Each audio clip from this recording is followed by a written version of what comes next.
नमस्कार students, welcome to agriculture vision. Rajasthan history के अंदर पिछली क्लास के अंदर हमने पढ़ा था महाराणा अमर सिंह के बारे में। और अमर सिंह के बाद में जैसे कि मुगल मेवाड़ संधि के बाद में अमर सिंह जो है वो अपमानित हुए, बीमार रहने लगे और उसके बाद में उनकी मृत्यु हो जाती है। और उनकी मृत्यु के बाद उनके जो सक्सेसर थे महाराजा करण सिंह, क्या नाम है, महाराणा करण सिंह।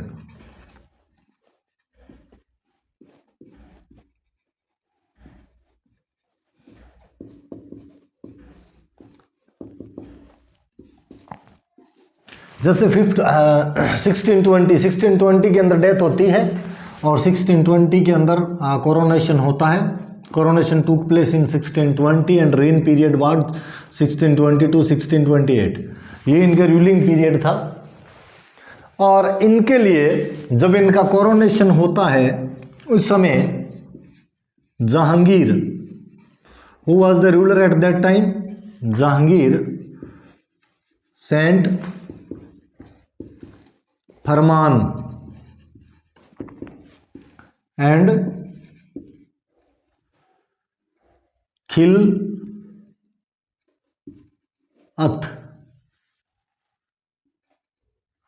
जहांगीर इनको फरमान और खिलत भेजता है और title Rana was given by Jahangir. ये इससे पहले तो जनरली वो महाराणा ही हुआ करते थे, लेकिन जो करण सिंह है, करण सिंह को राणा की उपाधि कौन भेजता है? करण सिंह को राणा का टाइटल भेजा था जहांगीर ने, सेंट बाय जहांगीर। फरमान और खिलत, फरमान यानी एक आदेश भी भेजता है वो कि आप जो है वो राज कर सकते हैं। इस तरह से मतलब एक तरीके से वो सिस्टम ऐसा बना देता है कि ये जो राजा बन रहा है ना, मेरे ऑर्डर से ही बन रहा है। इस तरीके से जहांगीर जो है फरमान और खिलत भेजता है। और करण सिंह के बारे में कहा जाता है important role in Mughal Mewar treaty. Karan Singh का इंपॉर्टेंट रोल था, किसमें important role? Karan Singh played an important role in Mughal Mewar treaty. जो मुगल और मेवाड़ संधि हुई थी उस ट्रीटी के अंदर करण सिंह का अहम रोल था। As in previous class we have studied about the fact कि जो चीफ टेंस थे उन्होंने करण सिंह को अपने सपोर्ट में कर लिया था और उसके बाद में मुगल मेवाड़ ट्रीटी के लिए इन्होंने कंपेल किया था। किसको? अमर सिंह को बाध्य किया था कि संधि करनी ही पड़ेगी, हम तो नहीं लड़ेंगे। इस तरीके से तो ये महाराणा करण सिंह के बारे में है। कि एक चीज और रहेगी कि ये पहले फर्स्ट रूलर ऑफ मेवाड़ कहे जाते हैं, who remained present. Amar Singh ने मना किया था, मैं कोर्ट में नहीं जाऊंगा, बट तो फर्स्ट रूलर ऑफ मेवाड़, कहाँ के? First ruler of Mewar who remained present in Mughal court. जो मुगल कोर्ट में हाजिरी दिया करते थे वो पहले रूलर कौन थे मेवाड़ के?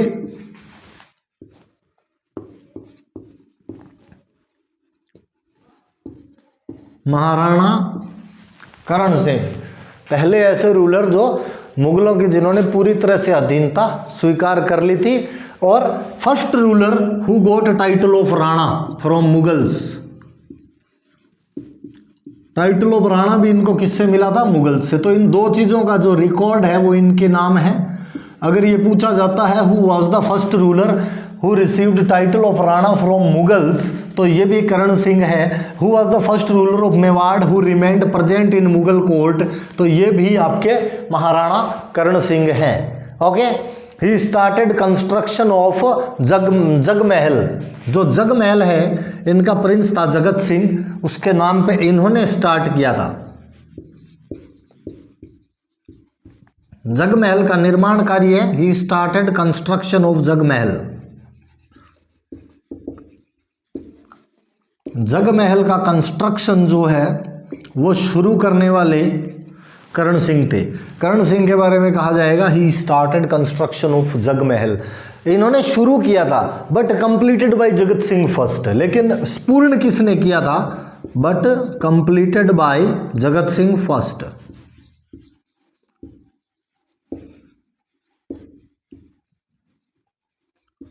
जगत सिंह फर्स्ट। अगर ये पूछा जाता है कि जगमहल का निर्माण किसने शुरू किया था, हु स्टार्टेड कंस्ट्रक्शन ऑफ जगमहल, तो ये कौन करता है, करण सिंह। अगर ये पूछा जाता है हु कंप्लीटेड कंस्ट्रक्शन ऑफ जगमहल, तो ये कौन है, जगत सिंह फर्स्ट, जगत सिंह फर्स्ट। और इसी समय क्या होता है, खुर्रम। खुर्रम कौन था, शाहजहां।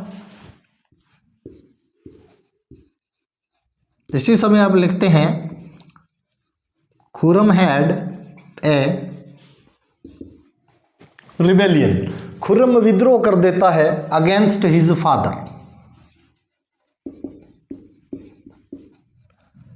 फादर कौन, जहांगीर। ऊपर हमने बात कर रखी है कि जब खुर्रम जो है वो विद्रोह करता है, when Khurram had rebellion against his father, Khurram जब विद्रोह कर देता है और उसके बाद खुर्रम जब उदयपुर आता है, केम टू उदयपुर, विद्रोह करने के बाद खुर्रम आता कहाँ है, उदयपुर।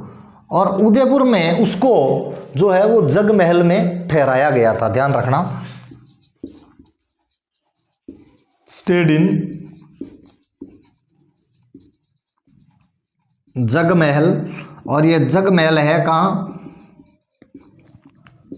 पिछोला, ठीक है, पिछोला लेक के अंदर है जगमहल। यहां पर आते हैं और 1628 के अंदर इनकी डेथ हो जाती है करण सिंह की। इन 1628 करण सिंह डाइड। ये इतना सा है अपने पास करण सिंह के बारे में कि करण सिंह 1620 से 1628 तक राजा रहते हैं। जहांगीर सेंट फरमान एंड खिल्लत कौन भेजता है, जहांगीर भेजता है।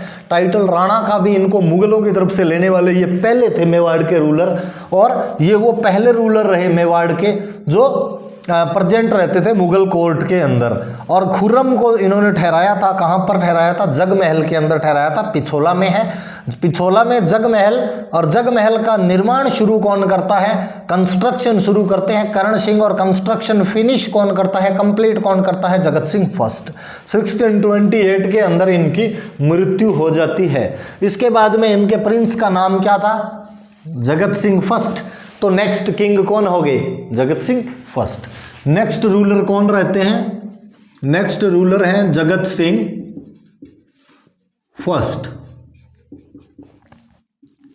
1628 में डेथ होगी तो 1628 में नेक्स्ट का कोरोनेशन होगा। तो 1628 से 1628 टू 1652 ये रहता है इनका रूलिंग पीरियड। जगत सिंह का रूलिंग पीरियड क्या था, 1628 टू 1652। और इनके बारे में पढ़ना है अपने को। एक तो इंपॉर्टेंट है जगत सिंह के बारे में, built Jagdish temple, Jagdish temple या जगन्नाथ टेम्पल कह सकते हो आप, जगदीश टेम्पल। एक और भी नाम है इसका, जगन्नाथ टेम्पल। कहां पर है, उदयपुर। कहां पर है ये जगन्नाथ टेम्पल, उदयपुर के अंदर। और इसी जगन्नाथ टेम्पल से रिलेटेड है जगन्नाथ राय कमेंडेशन, जो हमने जब कमेंडेशन पढ़ी थी उसमें पढ़ चुके हैं, एक बार और बता देता हूं। जगन्नाथ राय कमेंडेशन कहां पर है, जगदीश टेम्पल या जगन्नाथ टेम्पल इन उदयपुर। ये रहेगी आपकी जगन्नाथ राय कमेंडेशन, जगन्नाथ टेम्पल के अंदर है, उदयपुर के अंदर। और ये भी किसके द्वारा लिखवाई गई है, ये भी जगत सिंह फर्स्ट के द्वारा ही लिखवाई गई है। इसके राइटर थे कृष्ण भट्ट। राइटर कौन रहे हैं इस कमेंडेशन के, कृष्ण भट्ट, ठीक है। कृष्ण भट्ट जगन्नाथ राय कमेंडेशन के राइटर रहे हैं। और आर्किटेक्ट कौन है इस कमेंडेशन के, भान। Who was architect of the commendation, भान। इनके जो आर्किटेक्ट थे वो भान ही थे। अगर जगत सिंह के टाइम में कोई काम होता है तो वो उसका आर्किटेक्ट कौन है, भान है। और ये टेम्पल जो है, इस टेम्पल के बारे में कहा गया है मेड इन पंचायतन शैली, पंचायतन स्टाइल। पंचायतन स्टाइल में इसको बनाया गया है। और पंचायतन स्टाइल इज ए सब स्टाइल ऑफ नागर स्टाइल। ठीक है, मेड इन पंचायतन स्टाइल और नागर स्टाइल। और एक है मौन मंदिर। मौन मंदिर है पिछोला, इन पिछोला। एक इनका बनवाया हुआ है मोहन मंदिर इन पिछोला। पिछोला के अंदर एक क्या बनाते हैं, ये मोहन मंदिर बनवाते हैं। और एक इनके द्वारा है रूपसागर पौंड। ठीक है, तो Jagat Singh 1628-1652 built Jagdish temple, Udaipur Jagannath temple भी कहा जाता है। जगन्नाथ राय कमेंडेशन, कृष्ण भट्ट और आर्किटेक्ट रहे भान। मेड इन पंचायतन शैली और नागर स्टाइल, मौन मंदिर इन पिछोला और रूपसागर पौंड। ये सारे किससे रिलेटेड है, ये जगत सिंह फर्स्ट से रिलेटेड है। इनको आप जगत सिंह के अचीवमेंट्स कह लो। तो ये आपके कर्ण सिंह और जगत सिंह का जो हिस्ट्री है वो इतना ही है जो हमारे काम का है। इसके बाद में एक इम्पोर्टेंट पार्ट आता है फिर से, रूलर ऑफ मेवाड़ है कौन, राज सिंह। कौन है, राज सिंह। राज सिंह का भी जब कोरोनेशन होता है तो टाइटल उनको भी भेजा ही जाता है, खुद का टाइटल नहीं था। और ठीक है, तो इसके बाद में जो अगला अपने रूलर पढ़ेंगे वो है महाराणा राज सिंह। 1652 से 1680 तक महाराणा राज सिंह का रूल रहता है। तो ये कर्ण सिंह और जगत सिंह आपका कंप्लीट है। इसके बाद में राज सिंह को पढ़ते हैं।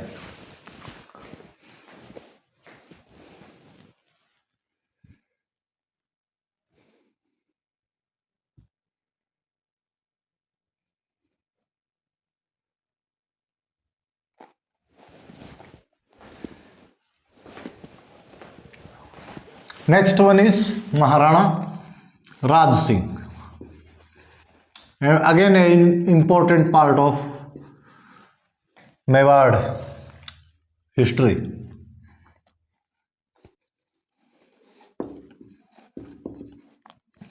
Maharana Raj Singh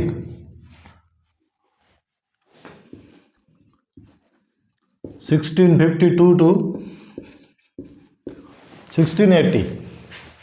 okay, title of Rana again sent by Mughals.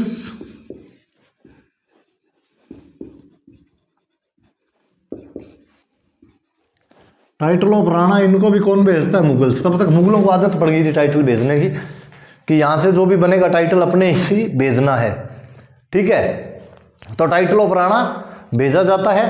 मनसब Shahjahan भेजता है इनको, मनसब भेजता है, मनसब ऑफ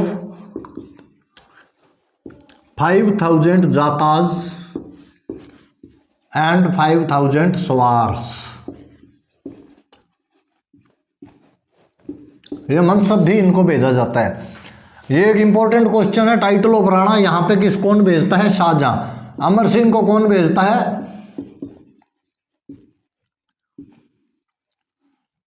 इनको शाहजहां भेजता है, अमर सिंह को जहांगीर भेजता है। याद रखना, टाइटल ऑफ राणा जो है राज सिंह को शाहजहां भेजता है। बाद में ये औरंगजेब के समकालीन आ जाते हैं। वो मनसब ऑफ 5000 जाताज एंड 5000 स्वराज, इनको 5000 का जो है वो जो 5000 जात और 5000 सवार यानी 5000 हॉर्स राइडर्स इनको दिए जाते हैं। और ये जो है इनकी सैलरी जो है एक सैलरी हुआ करती थी। तो 5000 जाताज जो है इनको ये कैश दिया जाता है, सैलरी इनकी बांध दी जाती है। तो ये सारा कुछ इनको गिफ्ट दिया जाता है जब इनका राज तिलक होता है। लेकिन ये उसके बाद में ये उनको दिखाना शुरू करते हैं कि हम आदमी जरा दूसरे किस्म के हैं। तो रूल के जैसे ही रूलर बनते हैं ये क्या करते हैं, he started repairing Chittor fort.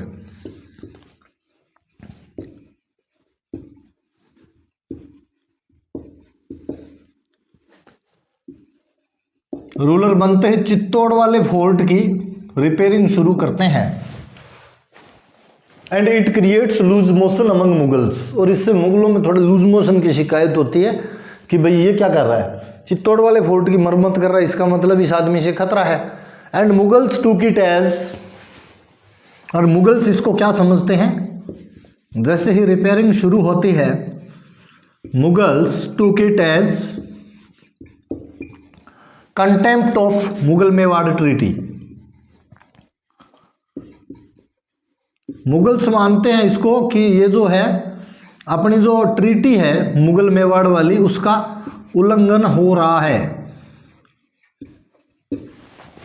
तो इसका कंटेम्प्ट कौन मानता है, मुगल्स कहते हैं भाई ये तो लिखा गया था कि रिपेयर नहीं किया जाएगा चित्तौड़ फोर्ट, और ये बंदा चित्तौड़ फोर्ट को रिपेयर कर रहा है, इसका मतलब अपनी जो है कंटेम्प्ट हो गया ट्रीटी का। तो वो यहाँ पे एक बंदा भेजा जाता है फॉर इंक्वायरी के लिए आता है जो आदमी, उसका नाम था अब्दाल बेग, लिखेंगे Abdal Beg sent for inquiry, इसको जांच करने के लिए भेजा जाता है। इंस्पेक्शन लिख लो, इंक्वायरी लिख लो, कोई फर्क नहीं पड़ेगा, ठीक है। अब्दाल बेग यहाँ से आता है, इंक्वायरी करके जाता है कि हाँ जी रिपेयरिंग तो हो रही है, और आफ्टर हिज रिटर्न, यानी किसकी, इसकी, ये हिज आया अब्दाल बेग के लिए।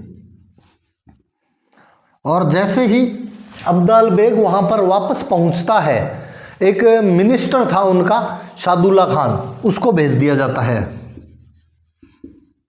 वजीर कह लो, मिनिस्टर कह लो।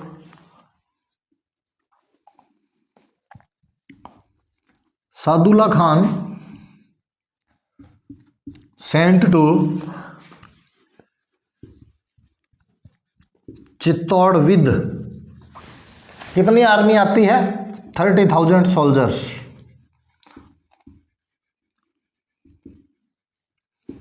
इतने बंदे आते हैं, कौन कौन, after his return minister Sadullah Khan sent to Chittor with 30,000 soldiers.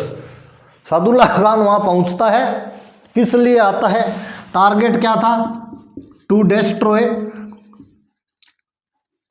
Chittor fort. उसको कहा जाता है कि जो जो रिपेयरिंग हुई है सब तोड़ के आओ जाओ, रिपेयरिंग नहीं होनी चाहिए। और जैसे ही महाराणा को पता चलता है, महाराणा युद्ध नहीं लड़ते, उनको लगता है सेना आई है, ऐसे जान माल का नुकसान होगा, क्या फायदा, फिर कभी देखेंगे। तो Maharana removed his army, Maharana अपनी सेना हटा लेते हैं।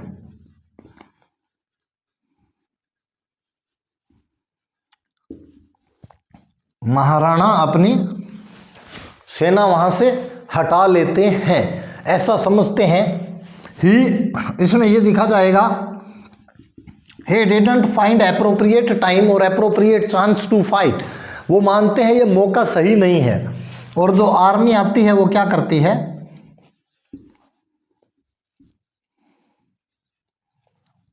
आर्मी डेस्ट्रॉयड रिपेयर्ड वॉल्स, जो भी दीवारों पे जो कंगूरे वगैरह बनते हैं उनको वो आर्मी तोड़ करके और वापस चली जाती है। और इसके बाद 1658 के अंदर वार ऑफ सक्सेशन शुरू हो जाता है। अब ताबे आ जाती है महाराणा के, महाराणा कहता है बोलो अब आखिर पानी को पुल के नीचे आना ही पड़ेगा, अब बोलो। 1658 के अंदर क्या होता है,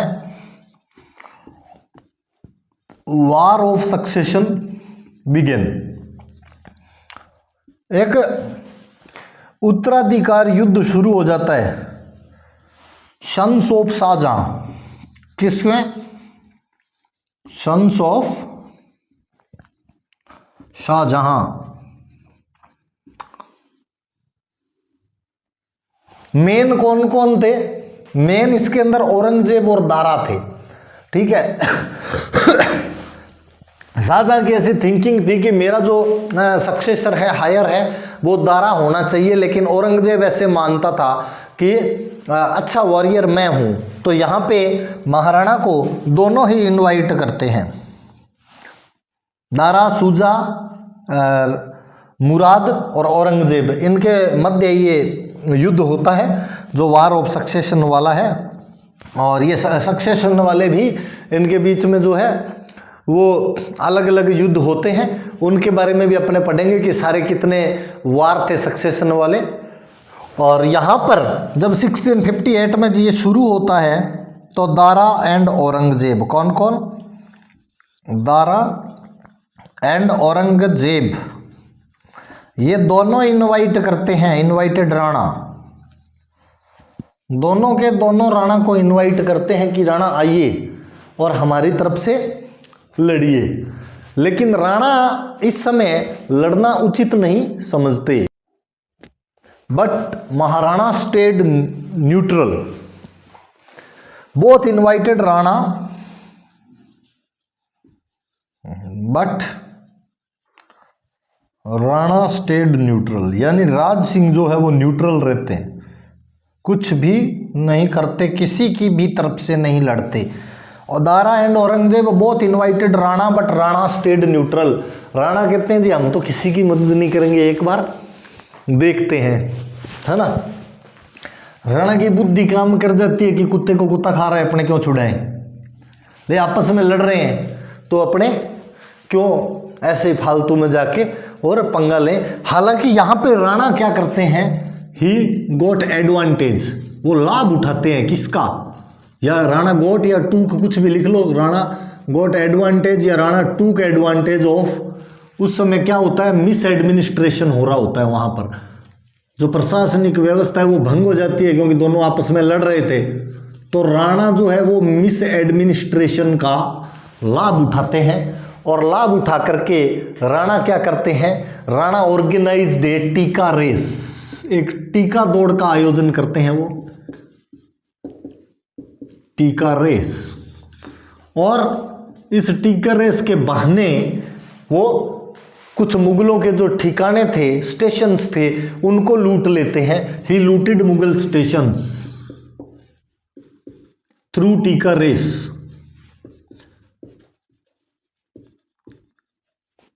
मुगल मिलिट्री स्टेशंस में लूट मचा देते हैं और री इन्वेडेड, जब तक वो भाई भाई आपस में लड़ रहे थे, राणा का कुछ हिस्सा जो मुगलों के अधीन था उसमें से वापस अपने अंडर में कर लेते हैं। टोडा, बनेड़ा, फूलिया, काफी सारी जगह थी ये।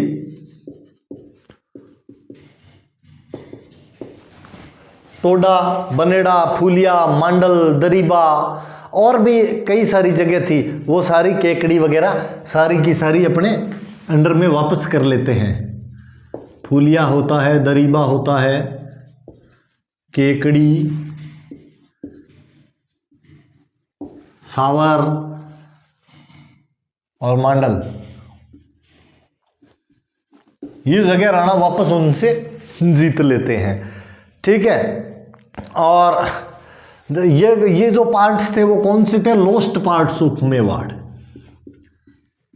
ये उनके पहले के हारे हुए पार्ट्स थे मेवाड़ के, जिनको कि वापस टीका दौड़ के बहाने, एक टीका रेस के बहाने वो क्या करते हैं, वापस प्राप्त कर लेते हैं। और जैसे ही ये वार खत्म होता है, कौन सा 58 वाला सक्सेशन वाले जो वार हैं वो खत्म हो जाते हैं, और कौन बन जाता है, एम्परर औरंगजेब हो जाता है एम्परर। कब औरंगजेब एम्परर कब होता है, 1659 के अंदर। 1659 के अंदर जैसे औरंगजेब एम्परर बनता है, औरंगजेब राणा को ऑर्डर देता है कि आपको अटैक करना है। कहाँ पर, राणा अटैक करते हैं बाय ऑर्डर ऑफ औरंगजेब। कहाँ पर करते हैं, डूंगरपुर। एम्परर बनता है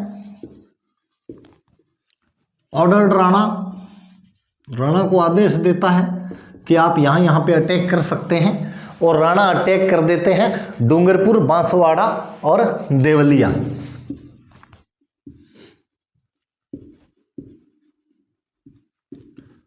डूंगरपुर, बांसवाड़ा एंड देवलिया के ऊपर राणा अटैक करते हैं। और यहाँ के जो रूलर्स होते हैं वो राणा का सब्जुगेशन जो है वो एक्सेप्टेड कर लेते हैं। यहाँ के जो रूलर्स थे, कहाँ के, डूंगरपुर, बांसवाड़ा और देवलिया के, they accepted subjugation of Rana, वो राणा की अधीनता स्वीकार कर लेते हैं। राणा यानी राज सिंह, याद रखना, ठीक है। तो राणा की अधीनता ये सारे के सारे स्वीकार कर लेते हैं। और इसके बाद में 1660, ये तो था 59 का किस्सा। 1660 के अंदर क्या होता है? चारुमती डिस्प्यूट।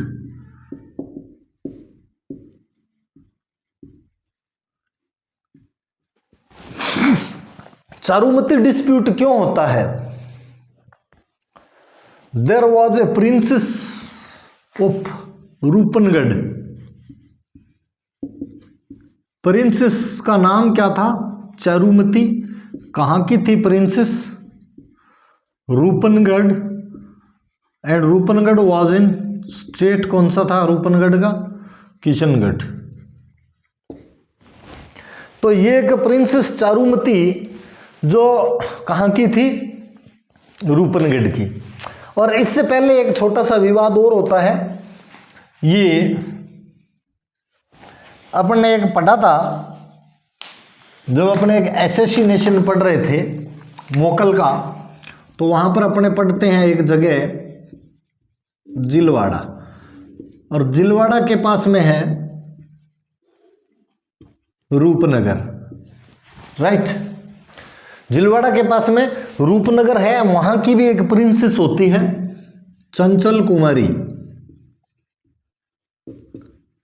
इससे पहले जो है वो इसी तरह से औरंगजेब के खिलाफ जाकर के, और राणा जो है इससे भी, चंचल कुमारी से भी शादी कर चुके थे।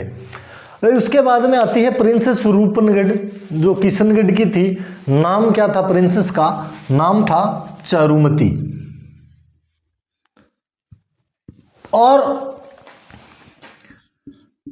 इनका किस्सा क्या होता है कि a women was selling some posters, कुछ पेंटिंग्स, कुछ पोस्टर्स एक महिला बेच रही थी, और चारुमती कुछ वहां से पोस्टर ले रही थी।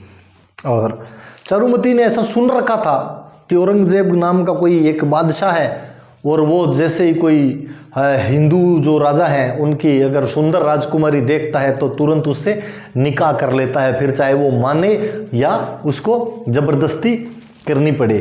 तो ये सारा चारुमती का सुना हुआ था। And there was feeling of hate in heart of Charumati. Charumati के हृदय में नफरत की भावना बहुत होती है, किसके प्रति? औरंगजेब के प्रति। और जैसे ही चारुमती अपने कोई पोस्टर वगैरह ले रही थी, तो वो महिला कहती है कि इनके साथ में देख, ये भी ले ले। ये कौन है? इसको नहीं जानती तू? ये जहांपना है। कौन जहांपना? औरंगजेब। अच्छा, ये है वो औरंगजेब। हाँ। तो चारुमती वो पोस्टर लेती है, उसको जमीन पे रखती है, और उसके साथ में जो जितनी सहेलियां थी उनको कहती है कि इस पोस्टर पे तब तक जूती मारो जब तक ये फट ना जाए। और उस औरंगजेब के पोस्टर की वो जूती से जचा के पिटाई करती है, और पीट पीट के पोस्टर को फाड़ती है, और फाड़ने के बाद उस महिला को कहती है ये औरंगजेब तक पहुंचा देना, कि चारुमती ने ऐसा किया है। आफ्टर दैट, जैसे ही औरंगजेब को ये लगता है, तो औरंगजेब सोचता है यार ऐसी कौन है जो अपनी तस्वीर, अपने से इतनी नफरत, इससे तो शादी करेंगे। और औरंगजेब जो है वो किशनगढ़ ऑफर भेज देते हैं कि बारात लेके कब आए, बोलो शादी करनी है चारुमती से। औरंगजेब को मना कौन करे? कोई नहीं कर सकता था। इस पर जो चारुमती और उसके फादर और ब्रदर के बीच में एक क्वारल कह सकते हो, झगड़ा होता है। वो कहते हैं कि मजबूरी है, शादी तो करनी पड़ेगी, क्योंकि अगर तेरी शादी नहीं की तो आर्मी के लोग आएंगे और जो जनता की लड़कियां हैं उनको उठा करके ले जाएंगे, तो और प्रजा की लड़कियों को तेरे बदले में हम दांव पे नहीं लगा सकते। तूने कृत्य किया है तो अब शादी भी करनी पड़ेगी।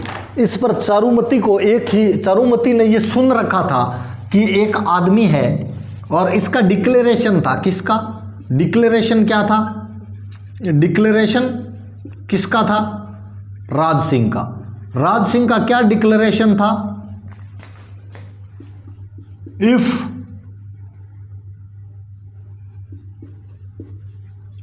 Mughal emperor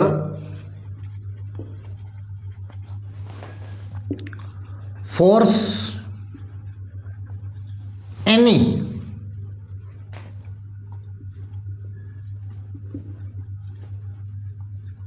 Hindu girl to Mary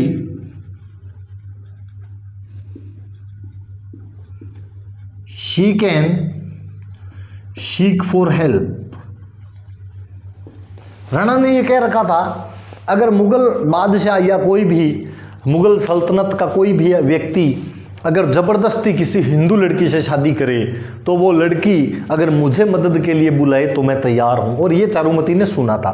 तो चारुमती इस बात पे कहती है कि I can help my self, मैं अपनी मदद खुद कर सकती हूँ। अगर आपने हाँ कह दी है तो कोई बात नहीं। और Charumati Saint message to Raj Singh. Charumati एक मैसेज भेजती है राज सिंह को विद डेट एंड टाइम कि इस तारीख को इतने बजे शादी हो जाएगी, अगर आप मुझे बचा सकते हैं तो बचा लीजिए। और इस शादी के लिए राज सिंह तैयार हो जाते हैं कि बचाना तो पड़ेगा। तो इस तरह से इन्होंने कई शादियां की थी, हिंदू राजकुमारियां जो भी जिनसे मुगल शादी करना चाहते थे। जैसे कि ये 1660 से थोड़े समय पहले ये घटना होती है चारुमती डिस्प्यूट से। जिलवाड़ा के अंदर रूपनगर की प्रिंसेस चंचल कुमारी से भी जो है राज सिंह शादी करते हैं। और यहाँ से जैसे ही राज सिंह को इसका मैसेज मिलता है, राज सिंह अपना मैसेज भेज देते हैं औरंगजेब को कि वहां मत जाना शादी के लिए। Forbid to marry. फॉरबिड का मतलब होता है सख्त मना। औरंगजेब को सख्त मना करते हैं कि शादी करने के लिए वहां मत जाना, क्योंकि वहां शादी मैं करने जा रहा हूं उसी तारीख को उसी मुहूर्त में। तो इससे औरंगजेब जो है वो इजीली मानता नहीं है इस मैसेज से, और मानता नहीं है तब एक युद्ध होता है। इस शादी के लिए एक हुई शादी खराब हो जाती है। तो इसी के अंदर से निकल करके आती है एक स्टोरी रतन सिंह चुंडावत और सहल कंवर। यानी जब ये मीटिंग होती है तो महाराणा निर्देश देता है कि हिंदू लड़की है उसकी मदद के लिए जाना पड़ेगा, तो क्या किया जाए। तो महाराणा कहता है कि औरंगजेब आ रहा है और सेना के साथ आ रहा है शादी करने के लिए, तो जब तक किशनगढ़ के अंदर मेरी शादी संपन्न नहीं हो जाए, मेरे फेरे पूर्ण नहीं हो जाए, तब तक औरंगजेब की सेना अजमेर से आगे नहीं निकलनी चाहिए। और मैसेज किया जाता है डिसेंडेंट्स ऑफ चुंडावत। हमने पढ़ा था चुंडावत कौन थे, मेन सोल्जर्स वही हुआ करते थे सलूम्बर के। चुंडावत कहाँ के थे, चुंडावत थे सलूम्बर। और इसी सलूम्बर के अंदर एक एंग्री यंग मैन था। एंग्री यंग मैन कौन था, रावत रतन सिंह चुंडावत। उस समय सरदार था कहाँ का, सलूम्बर का। क्या नाम था, angry young man Rawat Ratan Singh Chundawat था। और रावत रतन सिंह चुंडावत की जिस दिन ये मैसेज मिलता है उसको, उसी दिन इसकी शादी हुई थी। किसकी, सलूम्बर वाले रावत रतन सिंह की। कि इधर चारुमती से शादी करने के लिए राज सिंह को जाना है, और राज सिंह का इसको मैसेज मिलता है कि अजमेर के अंदर जाकर के मोर्चा जमाओ और औरंगजेब की सेना अजमेर से आगे नहीं निकलनी चाहिए। उसी दिन मैसेज मिलता है रावत रतन सिंह की, उसी दिन शादी होती है। और रतन सिंह क्या करता है, ये मना कर देता है, refused.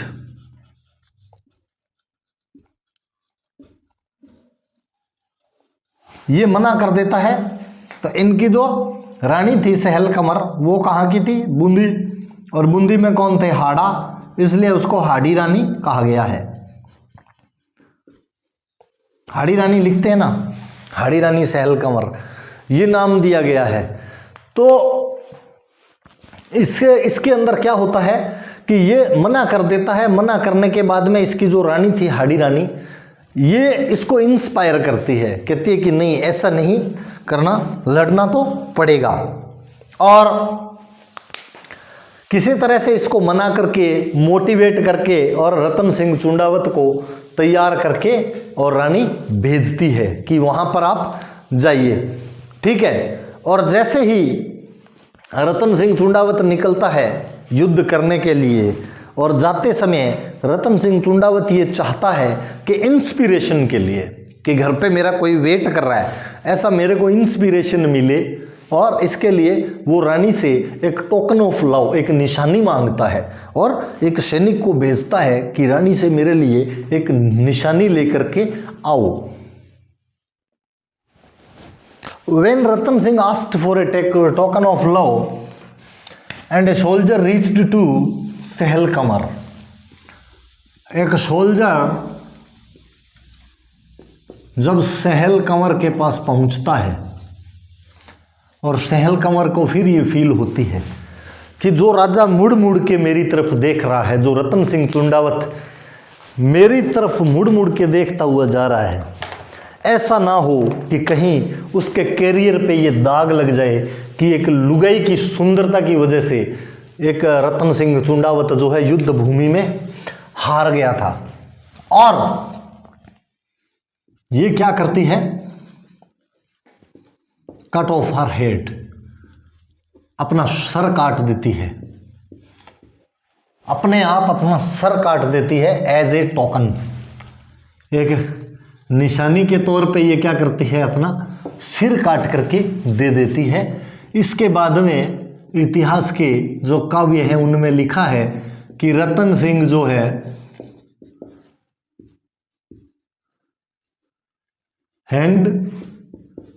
Head to his neck, कि रतन सिंह जो है वो अपनी गर्दन पे यानी अपने गले में लटकाता है उस सिर को, और ऐसा लड़ता है कि लड़ते लड़ते वीरगति को प्राप्त हो जाता है, लेकिन वहाँ से सेना को एक इंच आगे नहीं बढ़ने देता, और राणा राज सिंह की जो शादी है वो सफल होती है। और इसी सहल कंवर के लिए ये लिखा भी गया है, रतन सिंह और जो सहल कंवर की स्टोरी है उसके अंदर ये लिखा भी गया है कि ये जब निशानी मांगता है तो वो अपना सिर काट करके और दे देती है। चुंडावत मांगी सेनानी सिर काट दे दियो छतरानी, ये शब्द जो है वो इसके हाड़ी रानी जो है सहल कंवर इसके लिए कहा जाता है। और हाड़ी रानी इसलिए कहा जाता है, he was daughter of Hada of Bundi, हाड़ाओं का हाड़ा जो थे बूंदी के रूलर्स, उनकी वो बेटी थी, इसलिए उसको हाड़ी क्वीन या हाड़ी रानी जो भी कह सकते हो आप, आपका जो जी चाहे वो कहा जाता है। इसके बाद में 1679 में जजिया को लेकर के और फिर प्रॉब्लम हो जाती है। कब? 1679। तो अगर महाराणा की बात करें आप, अमर सिंह, महाराणा अमर सिंह के बाद में अगर कोई संघर्षशील था तो वो कौन था? वो ये था, अपना संघर्षशील व्यक्ति अगर कोई था तो वो महाराणा राज सिंह था, जिसने इतना संघर्ष किया था मुगलों के साथ। 1679 के अंदर औरंगजेब जजिया लगा देता है, और इस जजिया के मामले में भी राज सिंह ऑपोज्ड हिज डिसीजन, राज सिंह विरोध करता है उसके निर्णय का। किसका? औरंगजेब। औरंगजेब के निर्णय का विरोध कौन करता है? औरंगजेब के निर्णय का विरोध करता है राज सिंह। उसके बाद में मुगल मेवाड़ स्ट्रगल होता है, सबने पढ़ रखा है, मुगल मेवाड़ कॉन्फ्लिक्ट कह लो या स्ट्रगल कह लो। मुगल मेवाड़ स्ट्रगल को मुगल मेवाड़ नहीं, ये मुगल मारवाड़, मुगल मारवाड़ स्ट्रगल जो है, मारवाड़ को लीड कौन कर रहा था? मारवाड़ को लीड कर रहे थे दुर्गादास राठौड़। दुर्गादास राठौड़ को भी पढ़ेंगे, इनकी भी बहुत अच्छा नाम है हिस्ट्री के अंदर, राजस्थान हिस्ट्री में कहते हैं ना गोल्डन लेटर्स के अंदर नाम इनका दर्ज है, दुर्गादास राठौड़ का। तो मारवाड़ को लीड कर रहे थे दुर्गादास राठौड़, किसकी तरफ से? अजीत सिंह की तरफ से। अगर रूलर की बात की जाए तो अजीत सिंह ही थे, फिर जो लीड करने वाला बंदा कौन था? वो था दुर्गादास राठौड़। और इन राठौड़ों के साथ में कोई यूनियन बनाता है तो वो राणा थे, राणा राज सिंह। राणा यूनाइटेड विद राठौड़्स, राठौड़्स के साथ संगठित हो जाते हैं राणा, राइट। और संगठित होने के बाद में औरंगजेब जो है वो बहुत घबरा जाता है। Aurangzeb was worried by, Aurangzeb जो है वो चिंतित हो जाता है, वरीड बाई किससे? सिसोदिया राठौड़ अलायंस, जो सिसोदिया और राठौड़ों का जो एक गठबंधन हो जाता है उससे औरंगजेब बड़ा चिंतित हो जाता है। और फिर एक फियर्स स्ट्रगल, एक बड़ा स्ट्रगल होता है। जैसे ये यूनियन होती है तो औरंगजेब एक इनके खिलाफ जो है वो एक फियर्स कॉन्फ्लिक्ट होता है, बड़ा तगड़ा युद्ध इनके बीच में चलने लग जाता है। और इसकी वजह से काफ़ी सारे जो एरिए हैं अपने यहाँ पर वो वीरान हो जाते हैं, कल्चरल लैंड्स गॉट बैरन, और बहुत लोगों की हत्या की जाती है, जनसंहार होता है, मैसेकर होता है। और उसी दौरान क्या होता है, राज सिंह कूटनीतिज्ञ व्यक्ति भी थे, तो कहते हैं Raj Singh got closer to Akbar, Aurangzeb का पुत्र था, क्या नाम था? अकबर। ये अकबर के पास में राज सिंह और दुर्गादास मिलकर के पहुंचते हैं। तो अभी हम राज सिंह को पढ़ रहे हैं तो राज सिंह को पढ़ेंगे, जब दुर्गादास को पढ़ेंगे वहां भी यही अकबर आता है। और ये अकबर की लाइफ में राज सिंह से ज़्यादा इंपॉर्टेंट रोल ही दुर्गादास राठौड़ का रहा है। लेकिन राज सिंह ऑफर क्या करते हैं अकबर को राज सिंह ये ऑफर करते हैं कि राजा बनेगा क्या, तुम्हारे तो रिवाज है क्यों, तो अकबर मान जाता है। लेकिन किसी तरह से क्या होता है, अकबर नहीं बन पाता है और औरंगजेब चीट कर देता है। Aurangzeb cheated them and ended there